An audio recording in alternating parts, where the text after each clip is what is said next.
Welcome to the first DRI seminar of the year? No, we've had a few. A few in seminars of the year. Welcome. So I am going to introduce Roxane Maranger. How was that? Not bad. Well pronunciation. Well done. So Roxane is joining us from the University de Montréal, that's how that's pronounced, I believe, where she is a Tier 1 Canada Research Chair in Aquatic Ecosystem Science and Sustainability. I can give you a wee history of Roxane. She did her BSc at McGill, also in Canada, MSc and PhD at the University du Quebec at Montreal, postdocs at the Carey Institute for Ecosystem Studies, and well, now she's at the University of Montreal. She's been the director of the field station now for 10 years, no longer. And yep, so she's going to talk to us today about the complex nature of aquatic ecosystem metabolism. Thank you. So thank you, Julia, for the introduction, and thank you for being such a hostess, fabulous hostess. I've been in here in Hamilton for a few days, and I've been thoroughly entertained by Chris and Julia, and they've been really, really kind, and it's been wonderful to meet and engage and interact with many of you since I've been here. I'll be here for the next couple of days, so do feel free to catch me in the hall or set up a meeting with me to talk about your projects, particularly if you're a postdoc graduate student. Do feel welcome to take advantage of somebody else's here to discuss your projects. So today I'm going to talk about some of the work going on in my program. Some of the work has been published, and basically the title is a little bit sort of, it's there on purpose because I think of ecosystem metabolism in many, many different ways. I'm an aquatic ecosystem scientist. I have been working largely on the biogeochemistry of nitrogen in inland waters. That was kind of how I sort of cut my teeth professionally as an early career researcher in academia.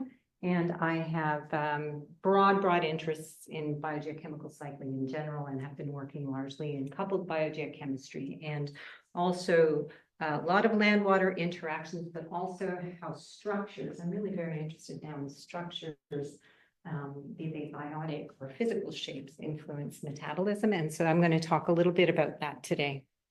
I'm also part of the Groupe de Recherche Interuniversitaire en Limnologie in Quebec. There's a large limno group in Quebec that meets regularly, and this has been a real privilege professionally and over time because I've gotten to interact with a lot of different researchers with different expertise. But of course, the work that I do is primarily driven by my students and my highly qualified personnel, so I wanted to acknowledge them. I want to front load that the work I'll be presenting today is part of Morgane Bertrand's PhD thesis.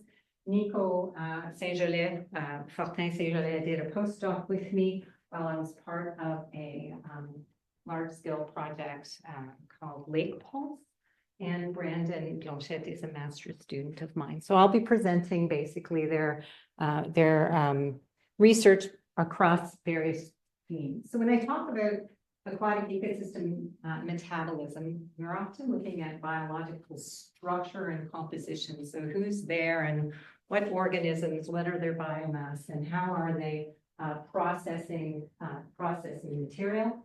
And you can think of that processing of material in time or in space, and they can be moments that are hot, moments that are cold, or they can be spaces that are hot, spaces that are cold. So these sort of control points of metabolism. And then, I'm interested in sustainability science, like a lot of people are here. And basically, if we're trying to give informed opinions or scientific evidence around how to move sustainability, it's often around where are things happening and when. And of course, physical features and properties influence this. And now we're really looking very strongly at hydrodynamics and how this is influencing material processing. And I'm also interested in how shapes may be influencing material processing, and also the feedbacks that this might have with the biological structure that may be in place, and how all that works together and sort of creating these hot spots and hot moments. So hot spots and hot moments seem rather intuitive, but Emily Bernhardt and her team published a really nice paper that tried to take these hot spots and hot moments and put them into what we were called control points. And that control points, what sort of differed in this paper compared to the hotspot hot moment paper, and I may be using the terms interchangeably, is the notion of hydroconnectivity and the importance of hydroconnectivity in creating those interactions in space and through time. And this sort of pictogram was kind of looking at the various conditions under which where you may have flow-through reactors or moments in which you're changing the hydrology, and that these may result in different reactive properties. And it could also be what's actually spatially, where things are spatially located, and how these may potentially enable processing preferentially under different conditions. So I'm really interested in the broad physical landscape features that may be facilitating this level of processing. And what are these landscape features that may be facilitating and optimizing this level of metabolic activity? And are there, moments, and what is the role of climate?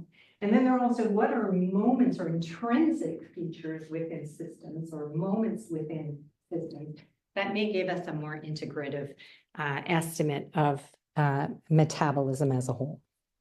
So it's a three-part series of different projects. And the first one begins in a river, where we'll be looking at the role of submerged aquatic vegetation and confluence, a major confluence. And so you're looking at the interaction of a large-scale processing possibility of a meadow at a very, very important confluence, and how does climate influence the biomass of that meadow, its ability to process it. The second part is more of a lake watershed interaction. So what's the metabolic potential of a lake based on its shape? What are its the morphology of a lake will have an influence on its intrinsic ability to process material. So we're often trying to understand how that land water or that watershed lake interaction is how the lake has a metabolic potential, and the land use represents what it is. So the point is, can we describe a threshold of development in which a lake will tip and no longer be able to process that material into an alternative state and lose its health capacity? So that would be the second part. And then the final component of this presentation will be describing how fall, temperate climates, when lakes turn over, may become a really important moment that can enable us to assess the integrated metabolic processing that the system has gone through. So this, I'll be carrying you through these different projects. So we know that aquatic plant biomass can play an important role in nitrogen retention. And here we're looking at a system that at a confluence of at a major river inlet, where we have a large aquatic meadow, and we wanted to understand what's the role of climate in terms of influencing the plant biomass and the inputs through that biomass, and how does that affect the interannual variation in retention, and where is that retention, what proportion of that becomes lost permanently through denitrification in the system. So the plants are providing this massive ecosystem service in their metabolic capacity to process. So submerged aquatic vegetation plays multiple different roles in major biogeochemical cycling and in the regulation of flow and nutrients, and they represent this awesome additional surface area that can be occupied by periphyton and can process a significant amount of nitrogen through their epiphytes. And basically, when you're looking at these large plant beds, you're considering that nitrogen can be retained in two capacities, one in terms of assimilation into plant biomass, but also the epiphyte surface that it may represent. Represents a phenomenal amount of reactive surface that can also process the nitrogen, and also denitrification losses, so permanent losses of nitrogen through the consumption of the conversion of nitrate into gas. And of course, these can be facilitated by plant roots that can bring in oxygen into the sediments and then facilitate nitrification and denitrification for a coupled loss of nitrogen. So when you're looking at plant retention, you're really,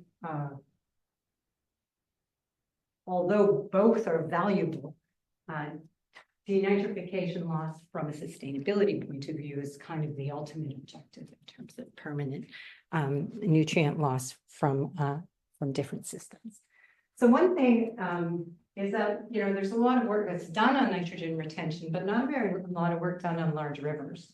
And so this work took place in the St. Lawrence River, and it took place, and so we don't know very little about the nitrogen dynamics in sab meadows and their influence in nitrogen retention. So this work was trying to disentangle the role of climate on sab abundance, but also on how the sab biomass and climate would interact to retain nitrogen. So this was sort of the various climatic and physical features of the system that we were looking at in order to estimate sab biomass and look at how much nitrogen it was retaining. So estimating sab biomass is actually a major challenge. I mean, it's not an easy thing to do. And so to do that over several years there is quite rare. So where this study took place, it took place at a major confluence. And so the hydrodynamics of trying to understand the nutrient inputs at that point and what it was going through was extremely complex to measure. So this work was done in a sort of a larger scale collaboration where we did 7 years of biomass estimates of the plants at this confluence zone and sort of estimated the fluvial inputs through this area. And this area of the St. Lawrence drains two of the agriculturally most intensive rivers in Quebec, and they also are majorly important for food production in the area. But the Lac Saint Pierre is also a Ramsar protected wetland site and is of massive biodiversity importance. And part of the ability for the system, part of the reason the system is actually well placed is because you have these plants present to be able to process these major inputs. So it's able to act as a flow-through reactor. Now, another project that I'm not going to talk about today, but I can talk about we've done some extensive mapping of anthropogenic nitrogen and phosphorus inputs on the landscape of Quebec. And a lot of this is done at very large scale. So this is the Yamaska watershed, and the Yamaska watershed is, like I say, one of the most intensively agged watersheds in Quebec. And often when you're doing net anthropogenic inputs at the watershed scale, it's usually done at very large spatial scales. But Stephanie has been conducting this work at really small municipal scale. So again, when you're looking at trying to work with stakeholders to provide areas to intervene, this work has been very, very exciting and very valuable. We've been doing it for across Quebec and for the Quebec government over the last decade. But I just wanted to show you that some of these municipalities have very, very intensive nutrients being put on them that are entering the river at this location. So the way in which the work was conducted, we have sort of nitrate values that are measured by government monitoring programs as well as flow. And we went and collected plant biomass, which is here for submerged aquatic vegetation across this plume. And we had a SUVA sensor that was measuring nitrate every 15 minutes for over 6 years in this, just coming out of this weed bed. And what we were trying to do is basically estimate what was in, what was out, and how much would the plants be taking in as a function of this relative to their biomass over time. Now, their biomass, so basically very simplistic way of looking at it, we needed to understand the relative inputs of both of the major tributaries that are coming in at this confluence, understand the biomass of the plants, and then from here we could estimate what's exported versus what was retained, and whether what was retained as denitrification and what was retained as in terms of assimilation. And this was done by tracking the diurnal changes in the nitrate concentration changes and the biomass. And there's, I put, so one of the ways in which the biomass was elegantly estimated, because we really only went and did a point measure of biomass annually, because it's an incredible amount of work, was we were able to create a relationship based on the change in water level across the lake, because plants, depending on their biomass, act as a barrier, and they create lake level changes, right? So you can have higher level where the plants are because it's blocking the water versus a different area of the lake. And so we have these water level stations that we were able to track with the change in biomass, and we had this really elegant correlation of 0.98, which you never see in ecology, but was really great. So from this, we were able to look at how, because we have this large interannual variability in terms of the biomasses and their influence on the water level. What we had was differences in, oh yeah, I'm confusing two things, but we were able to, I think I have to advance here. So because of this change in water level that we could estimate as a function of biomass, we were able to track the growth across the season. So we were able to track the difference in biomass over time. But what we also had was this large interannual climate variability, looking at, if we looked at the mean temperature of the water versus the water level, we saw that we had a gradient, a climate gradient throughout our study, which enabled us to look at how these different biomass estimates varied across these different seasonal patterns. So the colors are from hot to cold, and that hot to cold is a basis of mean temperature, and the mean temperature and the water levels are inversely related. So we have hot, dry years and cold, wet years. Okay, and we also ended up having these massive differences in terms of major flooding in the area, and there was also during our dry year we had considerable biomass loss because areas were exposed, so that we didn't have as much biomass. So that's why it created this kind of sort of lower biomass estimates in terms of that hot year, and you have sort of these intermediate years where you have the highest biomass, sort of in the orange and yellow years. Okay, so you had low biomass when it was too hot, and you had lower biomass when it was too cold.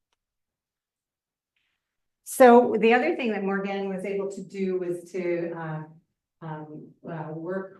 there was a hydrologist on the project in order to try to quantify the relative importance of the different riverine inputs.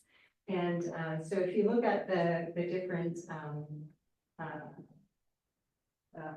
measurements here, there's a lot going on. You have the Yamaska, the St. Francois, which was the larger river that was, I think it's around 100 meters cubed per second, 100 to 200 And then the Yamaska is a little less, probably about 50, but it's far more concentrated. So she has to figure out the relative contributions of each river in terms of the inputs and calculate the mass amount that was flowing through the plume that we were trying to estimate. And so what she saw is in the drier years, it was tended to be 100% inputs from the St. Francois. Whereas if we got into sort of the wetter years, there was a mix of both systems. So that the Yamaska was actually bringing in also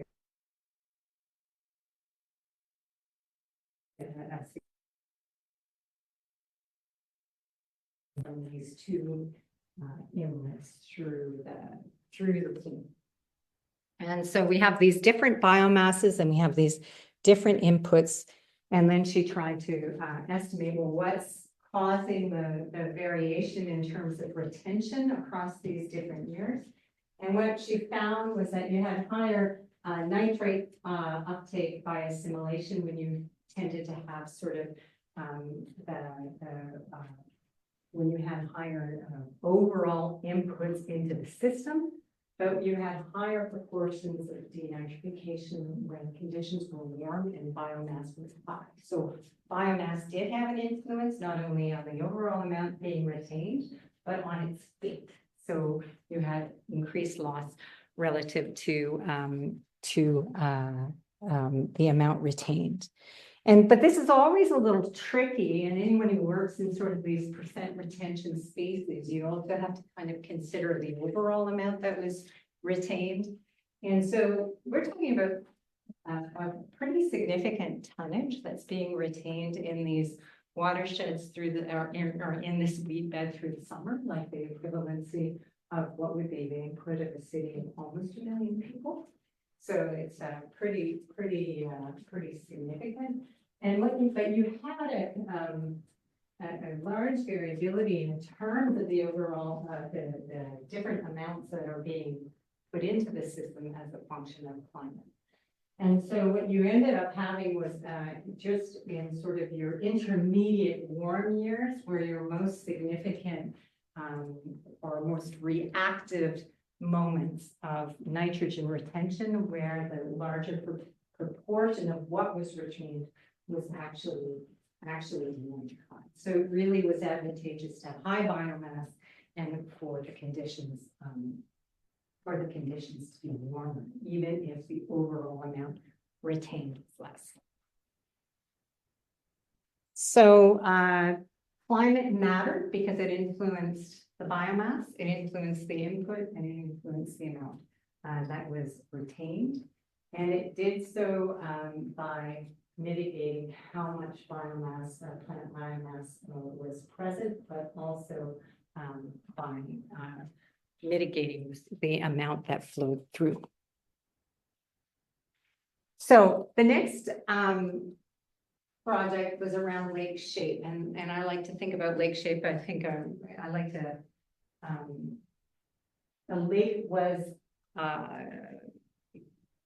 has its own intrinsic metabolism. The way I like to explain it is I have 21-year-old sons that are really tall, like 195 centimeters. And they can eat whatever they want and they're going to stay really skinny. But I'm a middle-aged woman and I've got some limits. And so I have to be careful about this. So I like to think that lakes are the same. I mean, each lake has its own individual metabolism and can tolerate a certain amount of inputs from its watershed. And I think that the morphometry of the system is what's going to define the potential. And so because the watershed is what it eats, that we have to have a better understanding of what it's eating and its own intrinsic size and how much it can tolerate and how healthy it can be. And that's, of course, also going to be influenced by climate, because climate will influence the total amount it can eat and the total amount it can metabolize. So one of the ways in which we wanted to, and I'd like us to, or I'd like you to think about this more as an approach of trying to understand how to better understand this land-water interaction, was trying to use a threshold approach of some level of a metric about around lake health. And the one that we took was the ecosystem service of swimmability. We don't even know if swimmability is a word, but we call it, whether a system is swimmable or non-swimmable was the ecosystem service we were looking for. And in Canada, we have a Canadian health safety guideline that secchi depth, if your lake's secchi depth is less than 1.2 meters, it's considered non-swimmable for health reasons, because if you drown, we can't see you. Okay, so what's great about this metric is it gives us a cutoff of how to assess whether a lake is in a healthy state or a swimmable state or not. And it's measured very, very consistently all over the world. So it's an idea of finding a threshold value around some notion or some health metric. So if we consider sort of land use and climate, we both know that those influence lakes. And the notion is that the morphometry of an ecosystem is going to buffer it. And so can we determine a lake watershed development threshold? So how much can it eat given its metabolic potential and stay healthy? And then how does climate influence this capacity? So this work was done using the National Lake Assessment data set from the United States. So there's a publicly available data set from the Environmental Protection Agency, which has probably been taken down at this point, unfortunately. But we used the data sets from 2007 and 2012, and we used various criteria to test if the lakes were swimmable or not, but secchi emerged as the most important in 90% of the cases. Okay. And then we were able to try to predict whether a lake was swimmable or not, and try to, using a random forest approach. And there we wanted to break it down into whether it was going to be climatic features, morphometric features, that would influence its swimmability. And what we found was the model worked quite well at predicting swimmability or non-swimmability with no apparent spatial bias. So in this case, what we had is these were the lakes that were swimmable across the US, and the ones circled in red were considered non-swimmable from the model. Okay, so that we could tell whether they were swimmable or not. And the model was able to predict the swimmability quite well and the non-swimmability quite well. And there seems to be no place where it seemed to bug particularly. And what we found was morphometry came up top in the model in terms of its ability to predict the swimmability. And none of this, more like from a limnological point of view, none of this is particularly surprising. It was just a matter of trying to show concretely where it falls when you're considering this threshold. So average depth and maximum depth emerge very, very high. Land use comes shortly thereafter, with percent forest cover as being an important predictor. And then we start getting to climate features and also other morphometric features such as the sediment dynamic ratio. So basically your lake shape or how much of the littoral sediment is in contact with the water. So that's kind of another very important morphometric feature. So what this enabled us to do was then to try to artificially degrade lakes to figure out at what point does a lake become non-swimmable, right? So you can, and again, from a limnological point of view, it kind of makes intuitive sense, but this provides us an ability to actually quantify. So here's an example of two lakes. One has a max depth of 7, the other has a max depth of 3. Let's say they start with the same percentage of forest in their watershed, and you start to degrade it. They seem to be doing okay. And then, oops, okay, at 52% of forest loss, the shallower lake, clear lake, goes beyond the threshold. So it becomes non-swimmable. And for Harvey Lake to reach that threshold, it has to have only 32% of the forest remaining in its watershed. So it can tolerate considerable more forest loss in its case. Okay, so shallower lakes are shifting earlier than deeper lakes. So this is not surprising, but putting an actual number on it, it's almost like giving it a each lake bit of its own metabolic potential. So this is, here we have the catchment development threshold as a proportion of forest loss versus mean lake depth. So clearly shallower lakes, you only, if you don't have to lose a large proportion of your catchment forest to tip over, but you can see that there's quite a huge range of variability here. But if you put sort of temperature on that, warmer lakes are more vulnerable on average to tip with less forest loss. Okay? So that your shallower, warmer lakes are more vulnerable to tipping and becoming non-swimmable. So this enabled us to then model with forest loss and the different sort of mean depths and dynamic ratios and the change in temperature, how many lakes in the US will be lost or become non-swimmable over time if you are looking at different climate and land scenarios. So we modeled a couple of land use and warming scenarios. So these are just sort of classic RCP warming scenarios of business as usual towards something intermediary versus no more climate change. And we had a modest land use change scenario and then a more intensive land use change scenario. And we tried to look at how many lakes would be lost as a function of this. So under a no warming and a very modest land use change scenario. So what we saw was 50% of the lakes in the data set were degraded. And with this model, it didn't really change very much. So if land use didn't really change and temperature didn't really change, you wouldn't get a large proportion of the lakes being becoming non-swimmable over 100-year time horizon.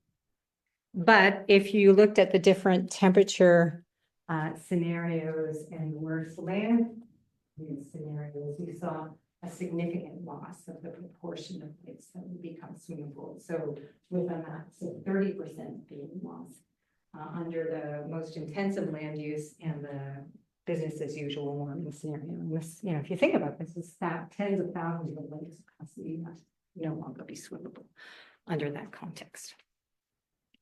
And so, but what's the optimistic side of the story is that if you actually did restore watersheds, you would be able to save thousands of lakes. So there is really an argument here for local restoration and mitigation in order to minimize forest loss around the lake in order for them to be fought against climate change. So we thought this was a fun, so it was a call for local restoration action. So catchment development thresholds can be determined using this approach, which I think is kind of an exciting thing to do. And it was exciting to also show that restoration matters in terms of maintaining lake health, at least for this criteria, which was swimmability, which of course is just related to turbidity in this case. So the final thing I wanted to talk about, because I have a lot of people here working with buoy data, and was just trying to consider how we can use metabolic changes in the surface at very dynamic moments in lake, sort of in a lake seasonality, to try to come up with a better integrative understanding of what's going on. So in temperate lake climates, lakes turn over during the fall. And you will have changes in the gas dynamics in the surface, but these can be coming in from internal turnover within the lake or watershed inputs. And so the intention was trying to look at Can we look at an integrative metabolic signal and how does that vary interannually for, a small headwater lake, and what would that mean for winter priming? And of course, this would both be influenced strongly by climate, but not only at that moment, but possibly climate features prior to that moment of turning over. And the way we wanted to look at this was to look at the CO2 and O2 dynamic changes in the surface water of a headwater lake. And there you can get a lot of metabolic understanding of, the processes are considered. If we're looking at just simple photosynthesis and respiration, one can imagine that there's a one-to-one stoichiometry, but we know that's true because there are other metabolic processes that come into play, and there's other physical processes that will influence the ratios of those gases. And there was a really elegant paper that was done through the Glion network discussing that had presented these changes in these stoichiometric ratios, but only in the summertime and across different lakes. So we wanted to look at how do these stoichiometric ratios vary within a lake on an interannual basis in a dynamic during the shoulder season, and what do those dynamic changes, what can those dynamic changes tell us? So we wanted to look at fall. And we wanted to look, and we had some buoy data that was tracking the CO2 and O2 simultaneously during this really dynamic solar season. We were trying to understand what were the main drivers of these potential interannual. Well, first, were there interannual differences in the metabolic ratios of these gases? And second, what were the main drivers of these differences? And one of the things that was important to kind of characterize was when does fall happen? Fall doesn't happen, well, I mean, in the Northern Hemisphere, the fall doesn't happen on September 20th, right? These are these arbitrary dates that so we looked for metabolic cues as to what would, or environmental cues, and what we looked at was leaf color change. So we tracked the moment of leaf color change using these phenocams that were taking photos of the leaf cover daily. And so we were able to track when that happened and looked at the interannual this. And then we had all these other sort of data sources to try to track the changes in climate and also model the changes in the temperature profiles using my lake and with my collaborator Raoul Couture, and then look at the changes in the system. And this was done in a small headwater lake that was at the field station that I directed for over 11 years. And it's a beautiful little lake, about an hour and 15 minutes north of Montreal, and with a small catchment, and it's very oligotrophic. So it was a nice system to try to do this study.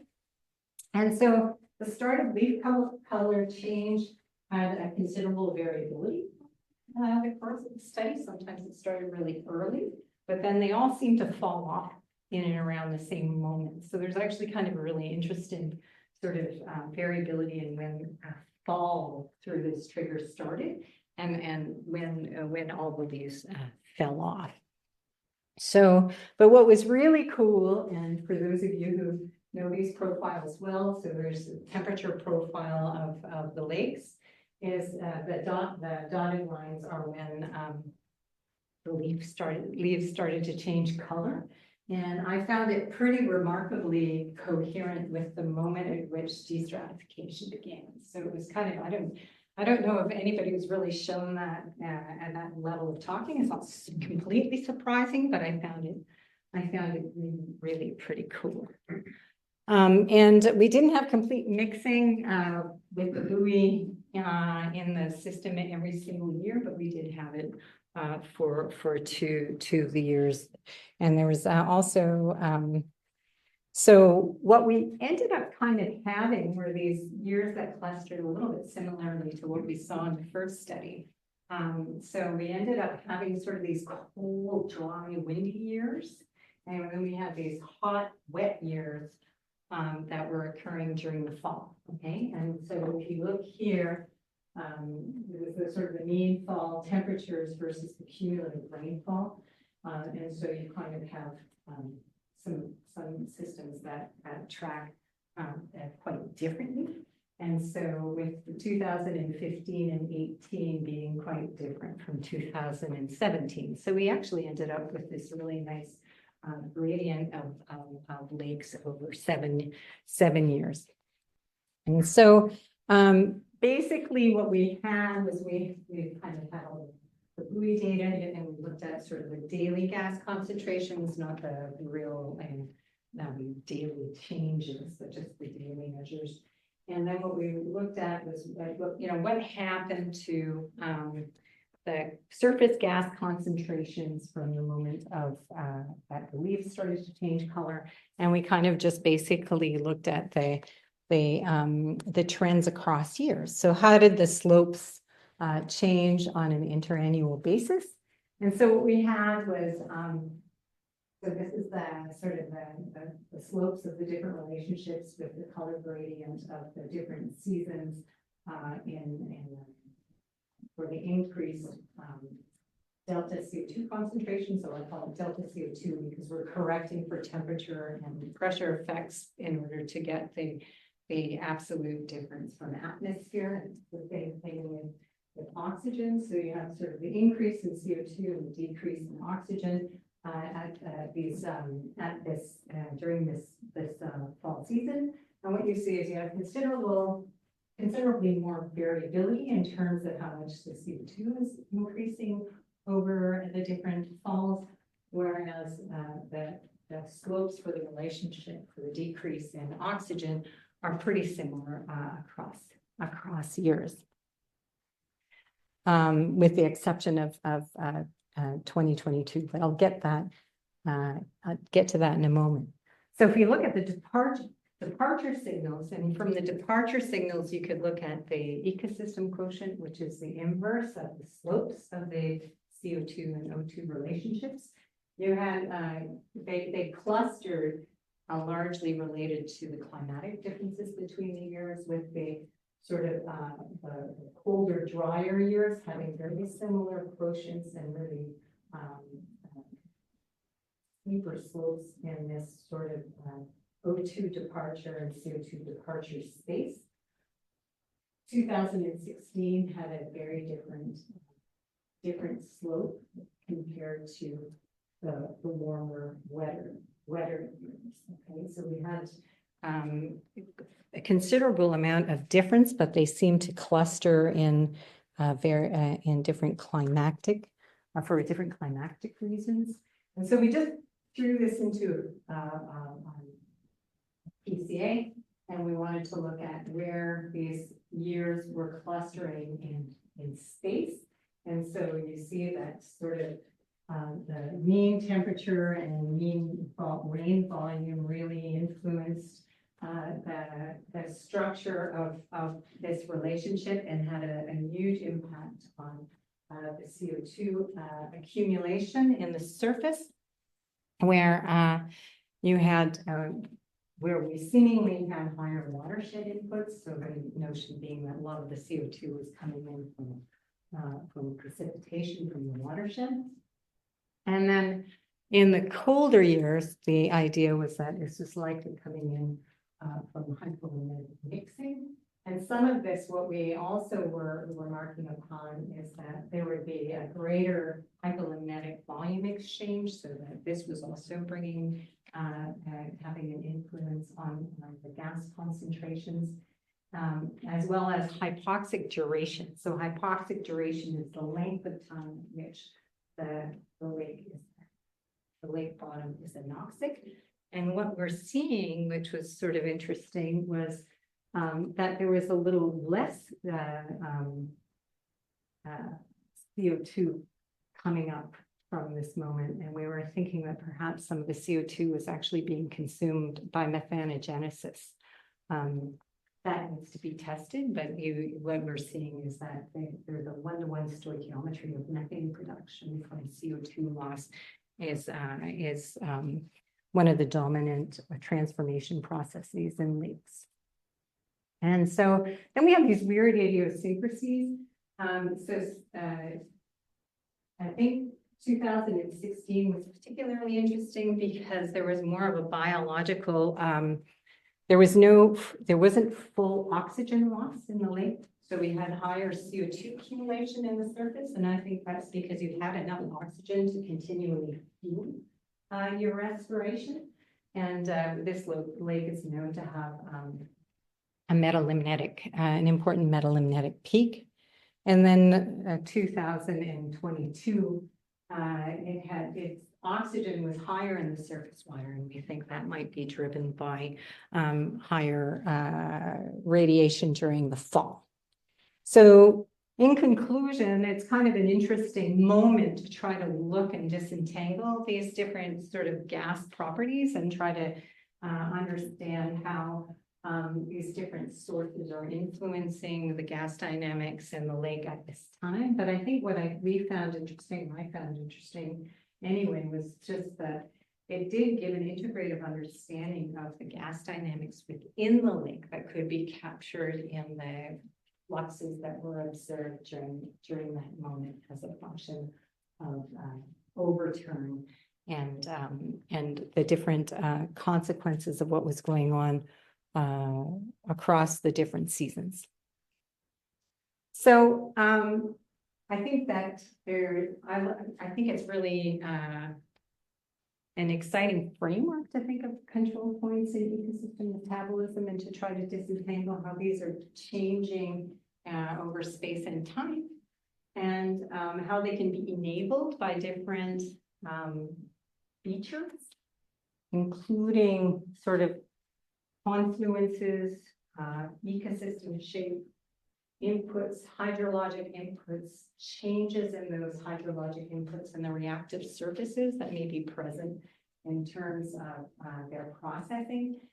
We talk a lot about biological traits of organisms, and I kind of wonder if we should think of physical traits and try to think of geophysical morphometric traits, and what does that mean in terms of being able to process at higher levels.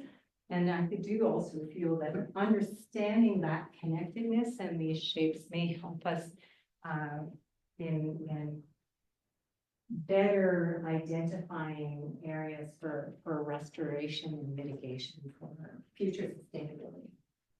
All right, so that comes to the end of my talk, and I just wanted to acknowledge I had help during these different studies from different people who are really smart. So they're identified there for the different projects and a lot of different funding agencies. So, and I want to thank you for the invitation and for your attention.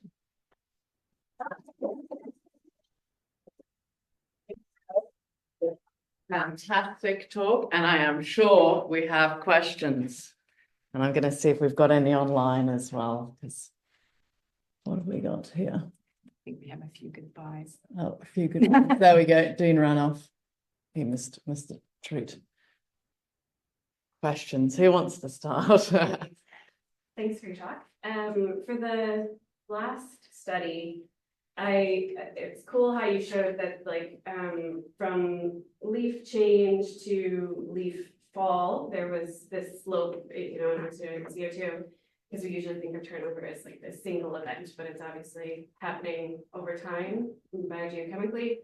And I was wondering if you looked at that duration between those two events, leaf color change and final leaf fall, and how that impacted your slopes, because it's happening really rapidly, that might impact the change over time. Well. So I mean, we the moment we started it kind of ran until the moment that buoy was pulled out. But the question, so one thing I did try to do, but we didn't have enough clean data to do it for every year, but we did have enough clean data to do it for the two extreme years. So that was kind of a bit of a bonus. And what I estimated just using a really, really simple mixing model is how much CO2 was in the system, right? Then to your point. And so this was comparing 2017 and 2015, and there was twice as much CO2 in the system in the 2017 year. But in terms of the daily rate coming up, because that one had a slower rate of exchange, it was the same on a daily basis. Coming to the dirt. But instead, the overall amount that was exchanged was more, because it kept getting produced before it kept running out, right?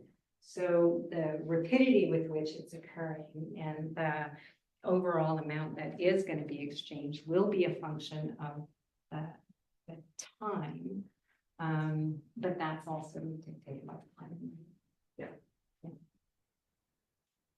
So it's really pretty cool because it was, I think if I recall, it was like 100 kilograms of CO2 versus 200 kilograms of CO2. So it's not negligible for this little tiny system.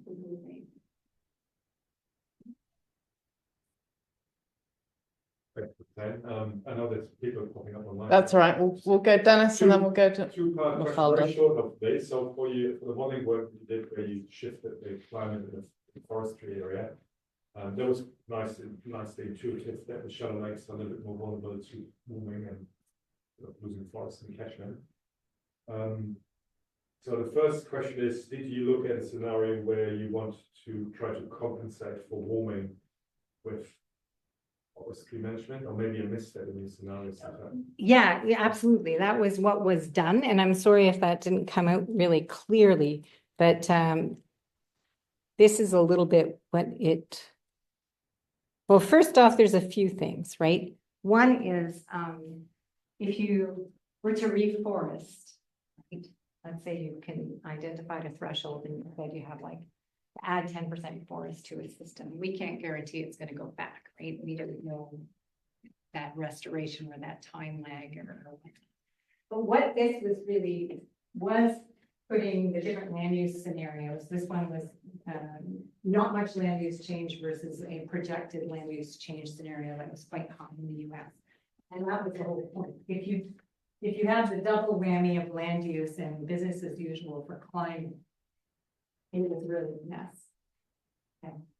But if you were able to keep that land use or the areas forested, you were going to lose far fewer. But obviously working at climate and land use is going to give you better. And so that clarifies, thanks. And then the other question is, so using a random forest model to run a scenario. So when you shifting that forestry area, you should also have to shift the agricultural area just to make sure that land use added up to Yes. And so for the lakes that were already degraded or not swimmable, can you shift in the model? You can easily shift those back into swimmable, but obviously the recovery trajectory would be. Yeah, you could try. Those thresholds will be very different. Yeah. Than the thresholds that you saw with at that degradation. Yes. Well, this model was run on the ones that weren't degraded. Right? Right. Okay. So the ones that were degraded, you're absolutely correct. When we actually played around with this, because we were thinking, okay, what are the ones best to save? Right? Right. So the ones, which ones that are just slightly degraded that are close to, and so those were, we played around with that. But again, like I'm saying, is let's say you're 10% forestry within getting, or if you were at forested 10%, we can't really say if that's going to save it. I mean, we should give that as valuable advice, but it's just more that we don't know how long that would really take. I don't know if this is where you were going with your question. Yeah. All right, I might jump in with one of the online questions here. So we've got one from Jade, which maybe we might manage to get you chatting with her independently. So Mafalda has asked, how does the size of the features influence the control point? E.g., if it were the confluence of small streams, would we be able to see something similar? Good question. Actually, I wonder if that really is, well, I mean, it would need to be tested, but I would suspect the answer would be yes. I mean, if as long as you're creating a flow through reactor, it must become some sort of biomass, flow through reactor ratio. That would be really interesting to kind of determine how much biomass would you need in terms of a flow entry point that could transform a certain amount.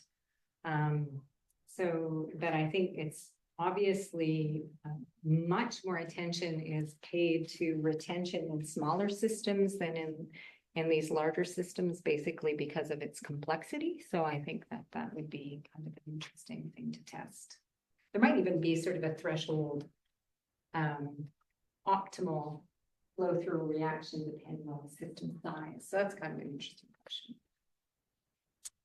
Cool. Do we have any more from within the room? I think, because I'm pretty sure that's our Jade, so we'll get her to sit down and have a longer conversation on the CO2 measurements. Louis. Yeah. I was, thank you for the talk, very interesting. The first part, how do you determine the amount of denitrification versus in retained? How are those measured in those systems? Yeah, in the yeah, okay, so the work that Jim Heffernan at Duke to elucidate that. And it's done by the simultaneous measurements of nitrate changes, sort of at a 15-minute interval that we were seeing in the SUBA versus the metabolic changes of sort of photosynthesis and respiration of the plant. And then from there, you're able to disentangle what would be required in terms of vitamin exposure. And then the balance is estimated to be lost. Also retained as biomass growth. Yeah. So it's it is kind of it's really kind of elegant in terms of trying to look at the overall loss amount and then where it's gone.